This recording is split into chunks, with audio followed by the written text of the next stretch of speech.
On va parler aujourd'hui de deux choses qui vous semblent complètement opposées, complètement différentes, qui n'ont rien à voir. On va parler de criquet et de cyclone.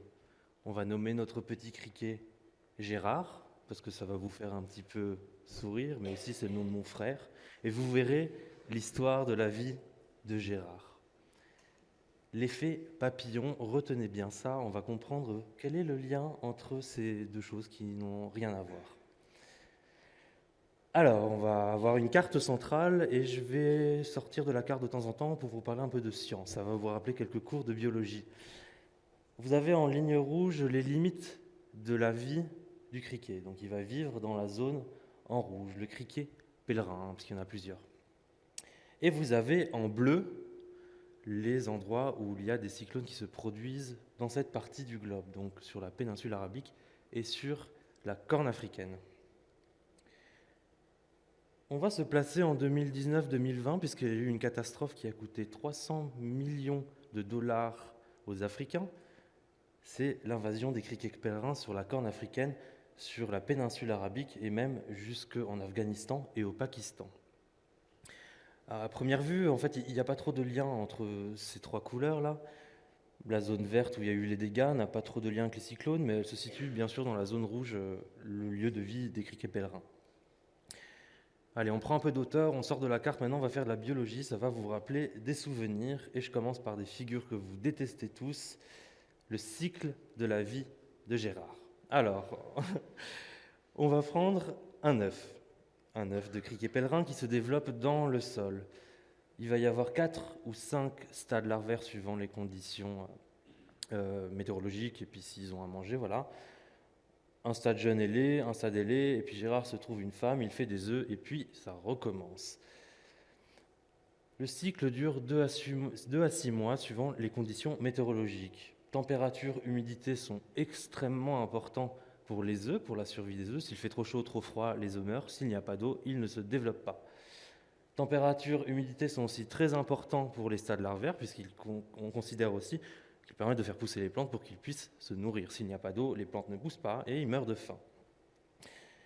Prédation, cannibalisme et parasites, ce sont des choses supplémentaires que j'ai rajoutées pour être précis, parce que je suis un scientifique, mais ça ne sert à rien dans cette présentation. Gérard va manger 2 grammes de végétaux par jour. C'est l'équivalent de son poids. Ça veut dire, pour un homme, s'il mangeait 75 kilos de nourriture par jour. C'est très conséquent pour une si petite bête. À un moment, Gérard, il a des conditions météorologiques qui lui sont très favorables à sa croissance et aussi à la croissance des plantes qui l'entourent. Et Gérard, qui est jaune, dans une forme solitaire, va devenir noir, dans une forme grégaire. Grégaire, ça veut dire en groupe. Et avec une forme transien intermédiaire. Lorsque les conditions météorologiques sont favorables, on arrive à des situations comme ça, c'est-à-dire une catastrophe agricole. La population d'un criquet peut se multiplier par 20 en 3 mois lorsqu'on passe dans la forme grégaire, une forme extrêmement grave. C'est-à-dire que Gérard peut avoir des dizaines de milliers d'enfants en juste 3 mois. J'imagine même pas les couches. Alors, jusqu'à 80 millions d'individus, 80 millions d'individus par kilomètre carré, c'est plus important que la population française par kilomètre carré. Et ça consomme jusqu'à 35 000 repas, on va dire, d'Africains par jour. C'est extrêmement conséquent. 1 kilomètre carré, 35 000 personnes en moins à nourrir. On reprend la carte. Alors, maintenant, j'ai rajouté les zones de grégarisation des criquets pèlerins. Ce sont les zones où potentiellement il y a suffisamment d'eau, de bonnes températures et suffisamment de végétaux à manger pour que les criquets passent en forme grégaire. C'est un peu comme l'évolution des Pokémon, mais en version grave. Donc là, vous avez l'essaim de 2019-2020. J'ai remis en vert les zones et on remarque qu'en fait, il n'y a toujours pas de lien. Vous ne savez toujours pas où est-ce que je veux en venir. Et je retrace la vie de Gérard. Comment il s'est déplacé? Il n'a pas pris l'avion, il a volé. Il peut parcourir jusqu'à 150 km par jour. C'est très important par rapport à sa taille, imaginez-vous. Donc, Gérard, il est apparu fin 2018 au Yémen. il y a eu une forme de grégarisation puisqu'il y avait suffisamment d'eau, suffisamment de végétaux à manger, et puis il a fait ses milliers de petits-enfants. Début 2019, il a décidé de partir avec sa famille puisqu'il n'y avait plus rien à manger, et donc, suivant la direction des vents, il s'est déplacé, il a traversé les mers, et puis il est arrivé jusqu'en Afghanistan, au Pakistan, début 2019. D'après la FAO, toujours, il a traversé de nouveau des mers en juin 2019 pour se rendre sur la Corne africaine, et puis il s'est épandu dans tous les pays autour de la Corne africaine. Au Kenya, ça faisait 75 ans qu'on n'avait pas vu une catastrophe agricole pareille, et c'était la première fois depuis 1944 que ces criquets atteignaient le Congo, malgré l'apparition des pesticides. Bon, il y a eu d'autres phénomènes comme le Covid qui n'ont pas fait qu'on a lancé l'alerte suffisamment tôt. Alors là, ce n'est pas le Covid, je raconte des bêtises. Mais il y a eu d'autres problèmes géopolitiques qui ont fait qu'on n'a pas lancé l'alerte suffisamment tôt.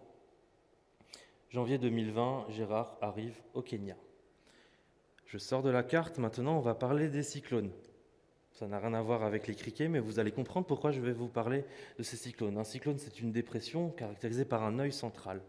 Il y en a eu 5 qui ont touché la péninsule arabique, Sagar, Mécunul, Luban, Ika et Pawan entre mai 2019 et mai 2018 et décembre 2019.